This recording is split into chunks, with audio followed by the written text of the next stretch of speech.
Seperti pujian ini ya Aba ya Bapa, pakailah hidup kami anak-anak-Mu sesuai dengan rencana-Mu. Terima kasih Bapa. Mari kita berdoa bersama-sama. Ulangi seperti apa yang saya ucapkan. Bapa kami yang ada di dalam surga, dikuduskanlah nama-Mu, datanglah kerajaan-Mu, jadilah kehendak-Mu di bumi ini seperti di dalam surga. Bapa yang baik, berikanlah kami pada hari ini rezeki yang menjadi bagian kami secukupnya, cukup untuk memberikan pinjaman kepada banyak bangsa, sedangkan kami sendiri tidak punya pinjaman, cukup untuk menjadi saksi Tuhan, mulai dari Yerusalem, Yudea, Samaria, sampai ke ujung-ujung bumi. Cukup untuk menjadikan semua bangsa murid Kristus dan membaptis mereka dalam nama Yesus. Terima kasih Bapa untuk rezeki yang secukupnya. Dan ampunilah dosa-dosa kami, ampunilah kesalahan kami, seperti kami pun mengampuni orang-orang yang bersalah kepada kami. Dan janganlah masukkan kami ini ke dalam pencobaan, tetapi bebaskanlah kami dari segala yang jahat. Sebab Engkaulah yang empunya kerajaan, kuasa, dan kemuliaan sampai selama-lamanya. Dalam nama Tuhan Yesus, kami sudah berdoa. Haleluya, haleluya. Mari Bapak Ibu sekalian, sekarang kita bersama-sama secara serempak dan serentak kita akan menggemakan Mazmur 91 dengan suara yang keras, dengan suara yang lantang dari tempat kita masing-masing. Alkitab berkata, mati dan hidup dikuasai oleh lidah. Siapa suka menggemakannya akan memakan buahnya. 2, 3. Mazmur 91. Orang yang duduk dalam lindungan yang maha tinggi dan bermalam dalam naungan yang maha kuasa akan berkata kepada Tuhan, tempat perlindunganku dan kubu pertahananku, Allahku yang kupercayai. Sungguh Tuhanlah yang akan melepaskan aku dari jerat penangkap burung dan dari penyakit sampar yang busuk. Dengan kepaknya Tuhan akan menudungi aku. Di bawah sayapnya aku akan berlindung. Kesetiaan Tuhan ialah perisai dan pagar tembok. Amin, amin, amin. Terjadi di dalam nama Tuhan Yesus. Aku tak usah takut terhadap kedahsyatan malam, terhadap panah yang terbang di waktu siang, terhadap penyakit sampar yang berjalan di dalam gelap, terhadap penyakit menular yang mengamuk di waktu petang. Walau 1.000 orang rebah di sisiku dan 10.000 di sebelah kananku, tetapi itu tidak akan menimpa aku. Aku hanya menontonnya dengan mataku sendiri dan melihat pembalasan terhadap orang-orang fasik. Sebab Tuhan ialah tempat perlindunganku, yang maha tinggi telah kubuat tempat perteduhanku. Amin, amin, amin. Terjadi di dalam nama Tuhan Yesus. malapetaka tidak akan menimpa aku, dan tulah tidak akan mendekat kepada kemahku. Sebab malaikat-malaikat Tuhan akan diperintahkan oleh Tuhan kepadaku untuk menjaga aku di segala jalanku. Para malaikat Tuhan akan menatang aku di atas tangannya, supaya kakiku jangan terantuk kepada batu. Singa dan ular tedung akan aku langkai. Aku akan menginjak anak singa dan ular naga. Amin, amin, amin. Terjadi di dalam nama Tuhan Yesus. Sungguh hatiku melekat kepada Tuhan, maka Tuhan akan meluputkan aku, Tuhan akan membentengi aku, sebab aku mengenal nama Tuhan. Bila aku berseru kepada Tuhan, Tuhan akan menjawab. Tuhan akan menyertai aku dalam kesesakan. Tuhan akan meluputkan aku dan memuliakan aku.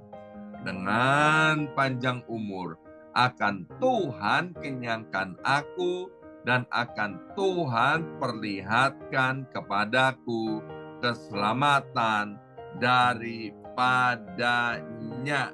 Amin, amin, amin. Terjadi di dalam nama Tuhan Yesus.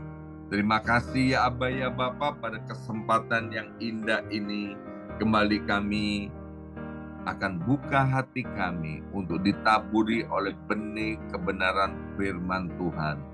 Sehingga dengan pertolongan Roh Kudus, firman yang kami dengarkan ini dapat kami lakukan dalam kehidupan kami sehari-hari, sehingga kami menjadi orang-orang yang berkemenangan, orang-orang yang berbahagia. Berkati hamba firman-Mu, Pendeta Markus Sudarji. Dalam nama Yesus, yang siap mendengarkan firman Tuhan, angkat jempolnya ke depan dan katakan amin 3 kali. Amin, amin, amin. Salam kebangkitan, salam penuaian. Semangat pagi. Semuanya semangat pagi. Apa kabarnya Bapak Ibu semuanya? Ya, senang sekali hari ini Jumat 19 April 2024. Boleh bersama-sama kembali Bapak Ibu yang mencintai Tuhan dan dicintai oleh Tuhan. Dan hari ini kembali kita akan dilayani oleh hambanya dari kota Jakarta, yaitu Bapak Pendeta Markus Sudarji. Shalom Pak Markus, piye kabare? Shalom, puji Tuhan, sehat selalu. Luar biasa ya. Silakan Pak Markus, waktu dan tempat untuk Pak Markus. Ya, baik, puji Tuhan. Ya, Shalom Bapak Ibu sekalian. Pagi hari ini di tempat kami adalah sore hari ini. Saya ingin bersama-sama dengan Bapak Ibu sekalian, saya mendapatkan berkat setiap pagi, dan saya mau bagikan berkat yang saya dapatkan setiap saya merenungkan firman Tuhan. Beberapa waktu ini saya membaca kitab Kejadian dari pasal ke pasal, dari pasal ke pasal. Dan hari ini saya mau sharing dengan Bapak Ibu Saudara sekalian.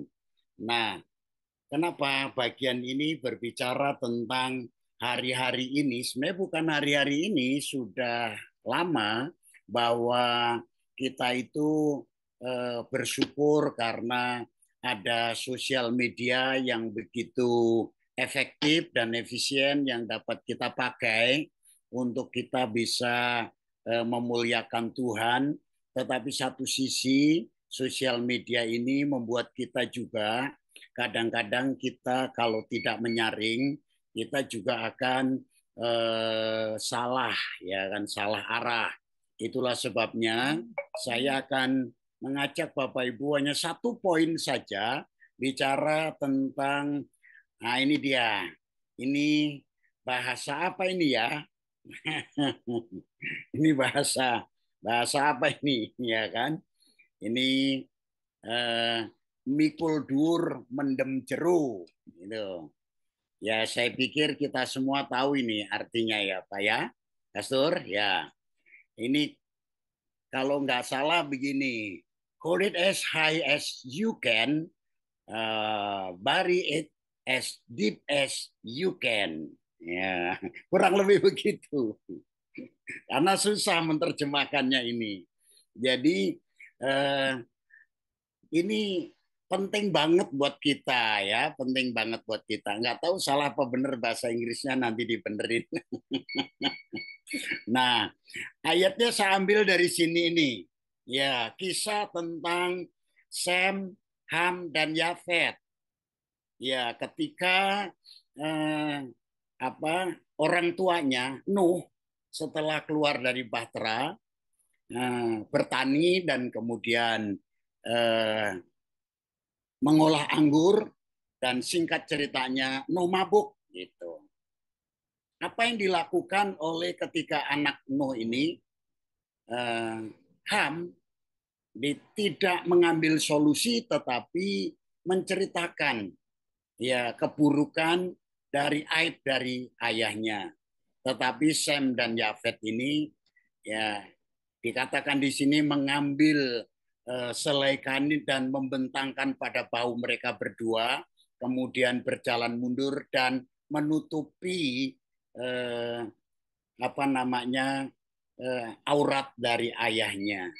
Ya, ini apa yang kita perlu pelajari? Mohon maaf ini tadi itu mikul dur mendem jero, ya, menjunjung tinggi kebaikan orang tua kita dan mengubur dalam-dalam keburukannya. Ya, hold it as high as you can, bury it as deep as you can. Ya, kurang lebih gitulah ya, seperti itu. Nah, ini yang dikatakan tadi bahwa artinya mikul dur mendem jero itu hormat kepada orang tua, kepada pemimpin, sedemikian rupa, tapi tidak serta-merta hanya menjunjung tinggi saja, tetapi juga memendam atau menutupi kekurangan atau kesalahan dan tidak ngumbar serta menjelek-jelekan di muka umum. Tadi saya dahului dengan sosial media ini sangat-sangat gencar ya, ada sisi-sisi efektivitasnya, tetapi nanti kita akan belajar sedikit. Saya tidak hanya bicara hal tentang berkat jasmani rohani, tapi kita bicara tentang bagaimana iman kita itu tahan menghadapi setiap terpaan ya, bagaikan baja menghadapi berbagai hal. Karena nanti ada beberapa kesaksian yang saya sampaikan. Seperti apa ketika kita menghadapi ini. Jadi menjunjung tinggi kehormatan orang tua atau pemimpin, mengubur dalam-dalam keburukannya. Ini sangat penting. Nah, Sem dan Yafet tadi saya bilang mengambil cara, ya, mengambil cara dan ambil solusi untuk menutupi dan dengan tepat terhadap orang tua, kesalahan orang tua.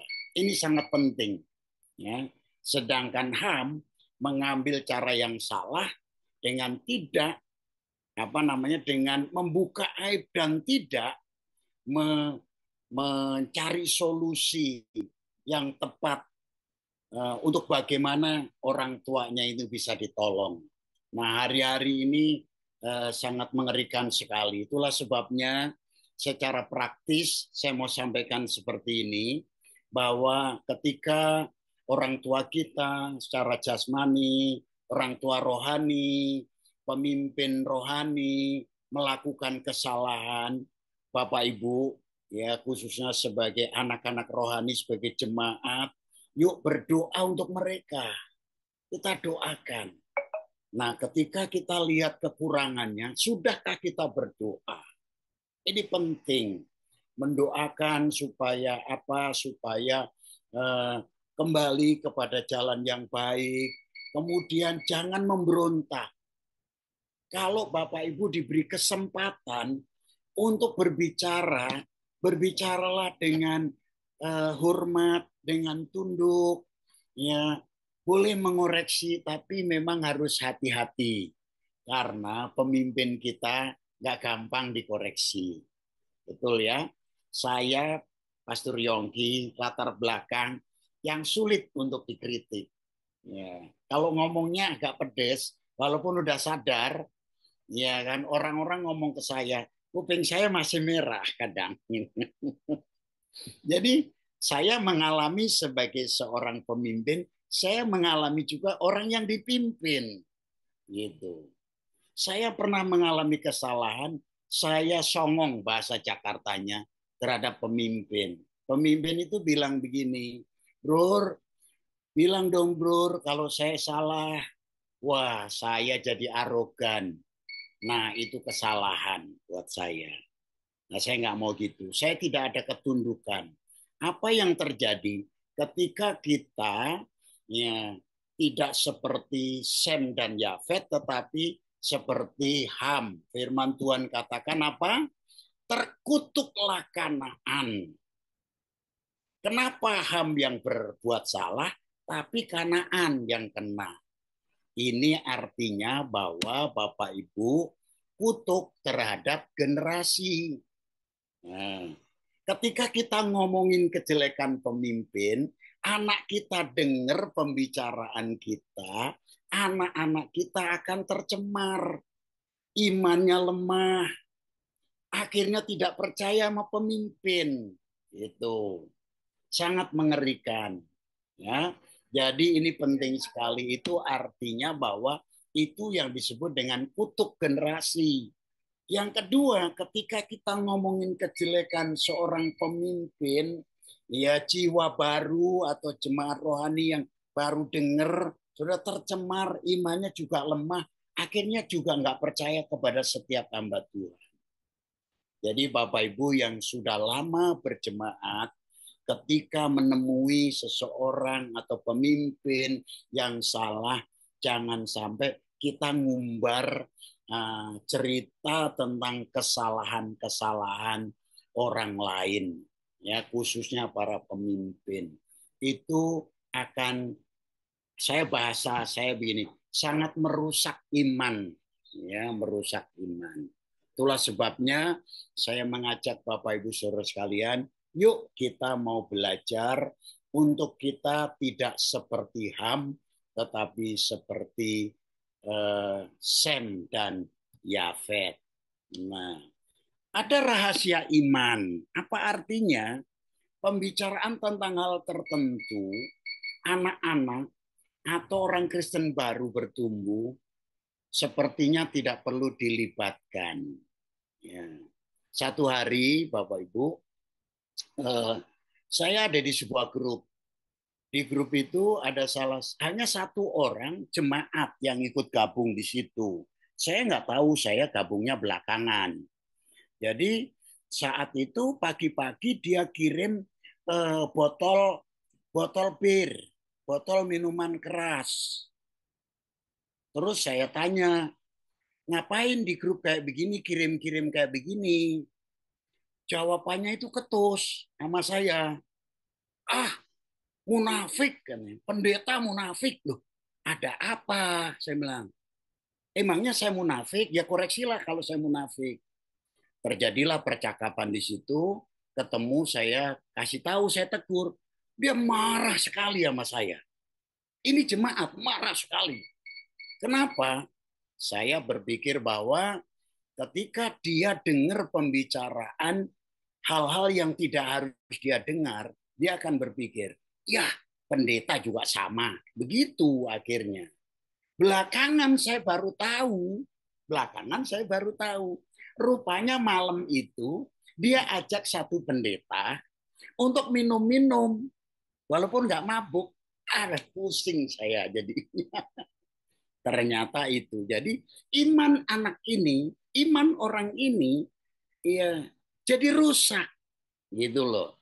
Jadi Bapak Ibu, jangan sampai hal-hal ini bisa merusak orang yang harusnya bertumbuh. Sedemikian rupa. Kemudian waktu dalam pembicaraan itu ada hamba Tuhan yang lain bilang gini, Pak Markus, ya kan, saya aja dilawan, apalagi Pak Markus. Loh, emangnya kenapa? Ya beberapa waktu lalu saya tegur juga. Wah, dia lebih galak.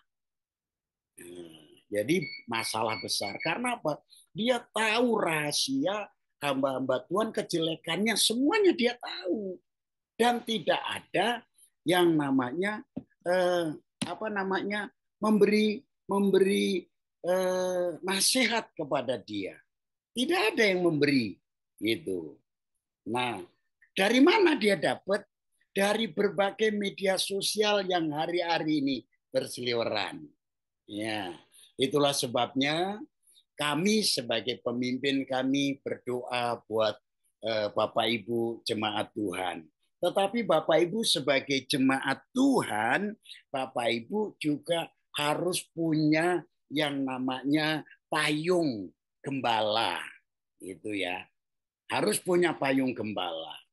Nah, beberapa waktu lalu eh, apa ada salah satu jemaat dia pengen ketemu saya. Terus ketika dia datang dia bilang gini, Pak Markus, saya kok kambuh lagi. Kambuh kenapa? Kalau mau tidur malam itu kayak ada orang hitam. Kayak ada orang hitam. Saya ketakutan, saya teriak. Saya bilang, brother, kemungkinan yang pertama, kemungkinan saya loh ya, buka celah. Bisa nggak cerita sama saya? Dia cerita, saudara. Dia bilang, kenapa saya diperhadapkan dengan eh, cerita di depan mata saya persis kesalahan hamba Tuhan. Yang kedua kesalahan hamba Tuhan. Yang ketiga kesalahan hamba Tuhan. Yang keempat kesalahan hamba Tuhan. Jadi saya pikir saya pengen balik aja menjadi Buddha. Dia bilang gitu. Kayaknya di Buddha itu ajarannya lebih baik dari Kristen. Seperti itu. Saya berpikir begini Bapak Ibu. Untungnya, bersyukurnya, dia mau datang ke saya. Nah, yang mau saya sampaikan dari pesan ini, Bapak Ibu, ketika menghadapi hal-hal seperti itu, datanglah kepada pemimpin rohani Bapak Ibu. Datanglah kepada pastor, kepada gembala. Supaya apa? Supaya dinaungi, supaya di cover hidup Bapak Ibu. Akhirnya dia cerita, saya doain, dan sebagainya, kita kasih firman. Beberapa waktu lalu dia bilang, Pak Markus, puji Tuhan, itu udah mulai hilang. Perkatakan firman. Jadi Bapak Ibu butuh yang namanya payung, ya, orang-orang yang memayungi Bapak Ibu sekalian. Nah, buat anak, saudara, anak saya cerita begini. Ya, saya 3 menit lagi ya, 3 menit lagi. Bapak Ibu, anak saya itu tiba-tiba cerita begini. Wah, ya itu ada, saya nggak sebut ininya ya, inisial saja. Wah, ini eh, bilangnya bahwa ini adalah the best, gereja the best. Terus, iya, kami diajakin, ya teman saya diajakin ke gereja itu. Terus bilangnya apa? Ya kami bilang nggak bisa, nggak mau datang. Tetapi terus ajakin terus katanya gitu. Terus saya bilang, ada yang bilang, saya anak pendeta. Oh nggak apa-apa, datang aja. Gereja kami the best, katanya begitu. Ya. Nah yang saya mau sampaikan begini Bapak Ibu, saya tidak akan cerita panjang lebar di situ. Anak saya beri pengertian, pengertian sesuai firman. Dan kemudian saya dampingi dia. Ya, saya mendampingi dan dia mengerti. Kemudian, wah, ini ada begini, ada begini, ada begini. Apalagi ini baru ya, Pastor Yongki baru lagi ini kan ya. Nah, itu saya memberikan pengertian. Ya, Jemaat perlu tanya sama gembala, jangan tanya sama orang lain. Serius ini. Bapak Ibu datanglah, WA lah, teleponlah, dan percakapanlah dengan gembala saudara, dengan Pastor Yongki yang Bapak Ibu percaya. Tanyakan hal-hal yang berseliweran selama ini. Supaya apa? Kita tidak tercemar dan kita tidak ikut menjelek-jelekan ke sana kemari. Yang setuju katakan amin. Ya kan? Seperti itu. Saya percaya iman kita kuat, iman kita kokoh di tengah-tengah dunia sosial media yang begitu canggih, yang begitu rupa, tetapi iman kita tetap kuat karena kita punya Bapak rohani, punya gembala, punya pemimpin rohani. Bapak Ibu jangan segan-segan minta diadvis, minta didoakan, minta dinaungi, dan saya percaya Bapak Ibu akan memiliki iman yang kuat, tidak seperti Ham, tetapi seperti Sem dan Yafet. Akhirnya Amsal 4 ayat 23. Jagalah hatimu dengan segala kewaspadaan, karena dari situ akan terpancar kehidupan. Ayat ini bermula dari ayat 1 dan seterusnya. Di sana dikatakan, dengarlah didikan orang tua ayahmu. Berarti kita butuh payung, Bapak Ibu, kita butuh perlindungan, kita butuh orang-orang yang bertanggung jawab atas hidup kita. Di gereja ini adalah hamba Tuhan, pastor, ya saya sebut saja Pastor Yongki dan Ibu yang akan mengayomi Bapak Ibu Saudara sekalian ketika menghadapi berbagai hal, perlu bertanya sana sini, tanyalah memang pertama kepada Tuhan, yang kedua kepada hamba Tuhan yang membimbing Bapak Ibu Saudara sekalian. Tuhan Yesus memberkati. Bapak kami berdoa buat seluruh jemaat-Mu Tuhan yang pagi hari ini bersama-sama untuk kami merenungkan kebenaran firman-Mu. Kami mau mengangkat tinggi-tinggi orang tua dan pemimpin kami dalam kehormatan dan memendam dalam-dalam keburukannya. Bukan berarti kami kompromi terhadap keburukan, tetapi itu tidak perlu supaya iman kami tidak rusak, pertumbuhan iman kami semakin baik, dan kami semakin kuat menghadapi tantangan dalam hidup ini. Di dalam nama Yesus Kristus Tuhan, kalau ada jemaat yang bimbang, yang ragu tentang firman Tuhan, yang tentang berita-berita yang ada, hamba-Mu berdoa dari tempat ini, dalam nama Yesus Kristus, teguhkan, kuatkan mereka, supaya mereka tidak goyah, tetapi mereka tetap kuat di dalam Engkau, membangun dasar iman mereka di dalam Yesus Kristus Tuhan kita. Demi nama Yesus kami berdoa bersyukur. Haleluya. Amin. Amin. Amin.